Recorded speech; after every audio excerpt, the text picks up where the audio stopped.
Šodienas mača, ka var just, protams, ka RFS ir tā forma, spēka tonus un viss, kas ļauj komandai 90 minūšu laikā izskatīties labi un stabili. Vismaz uz Glentorana fonā. Rostans Džiki tuvēs sodlaukumam, un Džiki labi nospēlē šeit, jāpiespēlē, un sitiens ir, un bumba ir vārtos, un vārti ir ieskaitīti Modus ID 1-0 RFS.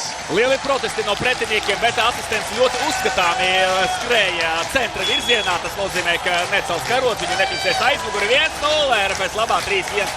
2 spēļu summā, pirmais nopietnais uztrukums un uzreiz gūtie vārti. Mums patīk rēķināt procentus, kuram cik ir nopelni vārtu gūmā, un šeit jāskaka Rostans Džiki, wow, kā nospēlē viņš. Izrēķinājās tā ar aizsargu, ka šis aizsargs joprojām ir palicis uz zāliena, varbūt arī kaut kur pagūnāt, atkal, manuprāt, vairākās epizodē. O, te rūpja kļūda, te jātaisa 2-0, Džiki ar Jāni Ikaunieki, Jānim jāpiespēlē, Jānim piespēlē, lūdzu Džiki, tās arī notiek 2-0. Jānis Ikaunieks beidzot arī būs kādus vārtus, un Džiki galvenais varonis šajā vakarā.